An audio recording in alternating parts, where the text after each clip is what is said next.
আচ্ছা, কয় শ্রেণীর মানুষের দিকে আল্লাহ ফিরে তাকাবেন না? এক নম্বর কি? মান্নান। আজ থেকে তো আপনারা নাম রাখা বন্ধ করে দিবেন। মান্নান নাম আর রাখতাম না, আব্দুল মান্নান। আব্দুল মান্নান নাম রাখবেন, কোনো অসুবিধা নেই। আব্দুল মান্নান রাখবেন, কোনো অসুবিধা নাই, ঠিক আছে তো? কিন্তু শুধু মান্নান এইটা করবেন টিবেন না কেউ। এই মান্নানের অবস্থা বড় কাহিল। এ মান্নান, এর দিকে আল্লাহ রাব্বুল আলামিন ফিরেও তাকাবেন না, ফোঁটা দেবেন না। যুগ যুগ ধরে আমাদের নবী রাসূলগণ শুধু মুসলমানের উপকার করেছেন এমনটাই না, কাফের মুশরিকদের উপকারও করেছেন। হযরতে আব্দুল্লাহ ইবনে ওমর রাদিয়াল্লাহু তাআলা আনহুর কথা বলি, ছোট্ট করে একটা কথা বলি। আর আমাদের জাতির পিতার কথা তো আপনারা জানেনই। মুসলিম জাতির পিতার নাম কি বলেন তো? আবার বলেন, মুসলিম জাতির পিতার নাম কি? এটা কি কোনো সময় বাদ হয়ে যাবে? এটা কি কেউ ষড়যন্ত্র করে এটা মুসলমানদের অন্তর থেকে মুছতে পারবে? পারবে না। আবার বলেন, মুসলমান জাতির পিতার নাম কি? মিল্লাতা আবিকুম ইব্রাহিম হুয়া সাম্মাকুমুল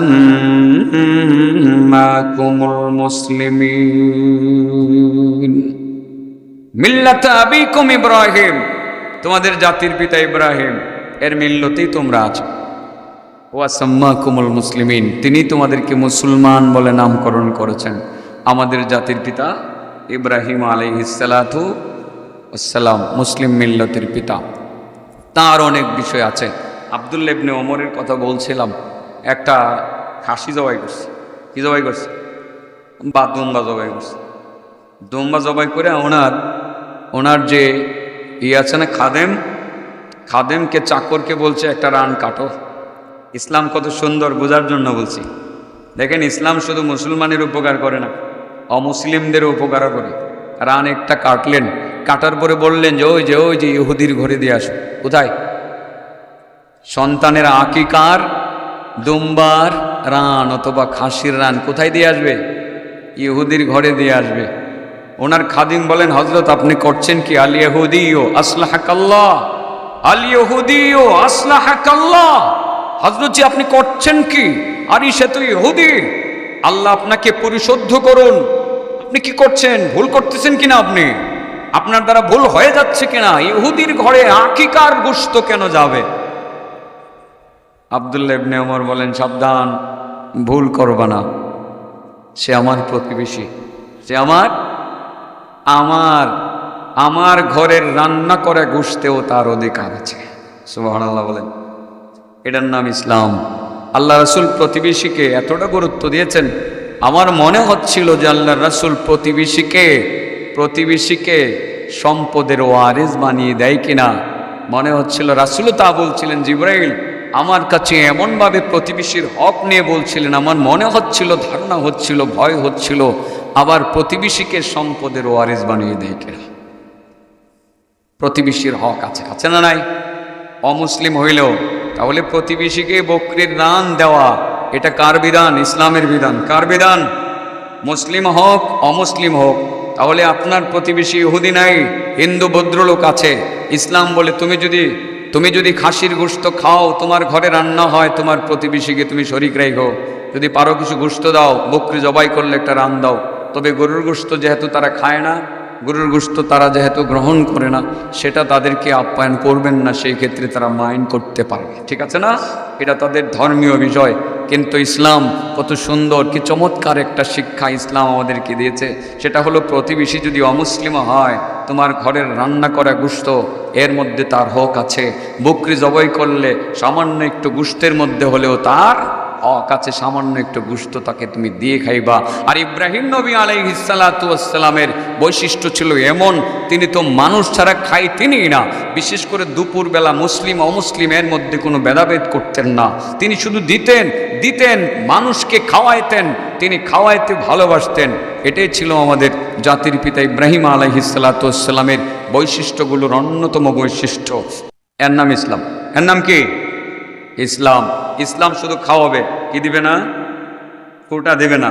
যারা খুঁটা দিবে তারা জাহান্নামে যাবে। আসরের ময়দানে আল্লাহ তাদের দিকে ফিরে তাকাবেন না, কথাও বলবেন না। বলেন, কয় শ্রেণীর মানুষের সাথে আল্লাহ কথা বলবেন না? এক নম্বর কেডা? মান্নান। দুই নম্বর, ওয়াল মুনফিকু সিলাআতাহু বিল হালাফিল ফাজির। বিষয়টা গুরুত্বপূর্ণ। আমি চিন্তা করেই বলি, এটা বাজার, বিশাল বড় শহর, ব্যবসা বাণিজ্যের ছড়াছড়ি আছে। বাজিতপুর বাংলাদেশে অন্যতম একটা ব্যবসার এরিয়া। ব্যবসায়ীরা বহুতই আছেন যারা মিথ্যা কসম করে পণ্য বিক্রি করে, যারা বলেন মিথ্যা কসম করে পণ্য বিক্রি করে। ভাই আল্লাহর কসম এটা দেশি মাছ, আসলে তো আপনাদের এলাকার মানুষ এই পুকুরের মাছটা দইরা আইনা যদি বাজারে কয় আল্লাহর কসম ভাই দিলালপুর ঘাট থেকে আনছি, বিশ্বাস করছো না? বিশ্বাস করবো তো? এই হুজুরি কইব আল্লাহর কসম করে কইছে এটা দিলালপুর ঘাট থেকে নদীর মাছটা আনছে, মাছটা কিন্তু এই পুকুরের মাছ 300 টাকা কেজি, দিলালপুর ঘাটের মাছ হলো 550 টাকা কেজি, ঠিক না বেটি? তাহলে আপনি যে কসম করে মাছটা বিক্রি করলেন, মিথ্যা কসম করে নামাজ পড়তেছেন, রোজা রাখতেছেন, উজু করছেন, হজ করছেন, যে হাত করছেন সবই আগে করে লাইছেন, ইদানিং আপনি মিথ্যা কসম করে পণ্য বিক্রি করতে আছেন, হাসরের ময়দানে আল্লাহ আপনার দিকে ফিরেও তাকাবেন না। কয়টা হইল? 4 নম্বরটা শুনলে রাগ করতেন না তো? অল মুসবিলু ইজারা, লুঙ্গি পরেন না, পায়জামা পরেন না। 3 নম্বরটা লুঙ্গি পরেননি, পায়জামা পরেননি, কইবেন হুজুর এটা আবার কি? হুজুর এটারে এত কঠিন করে কইলেন, এটা অনেক গুরুত্বপূর্ণ, এটা আমার আল্লাহ নবীর কথা, এটার মানুন লাগবো। যারা লুঙ্গি পরে পায়জামা পরে টাকনুন নিছে, কিসের নিছে? টাকনুন নিছে। এ নামাজ পড়বো, রোজা রাখবো, হজ করবো, জাকাত দিব, আল্লাহ কয় হাসরের ময়দানে আমি তোমার দিকে চাইতাম না। নাউজুবিল্লাহ বলেন। কয় শ্রেণীর মানুষের সাথে আল্লাহ কথা বলবেন না? 1 নম্বর যে মানুষকে দান করে, মানুষকে দেয়, উপকার করে কি দেয়? 2 নম্বর যে মিথ্যা কসম করে কি করে? 3 নম্বর যে কাপড় টাকনুর নিচে করে। 3টা কথা মন থাকবো। এর আগে তো আর অনেক কিছু কইছি, এটি মনে রাখেন। আমাদের সকলের মুরব্বী উস্তাজুল উলামা শাইখুল হাদিস আল্লামা বাহাউদ্দিন সাহেব দামাত বারাকাতুহুম এসে গেছেন। উনি এসছেন অল্প সময় গুরুত্বপূর্ণ বয়ান পেশ করবেন।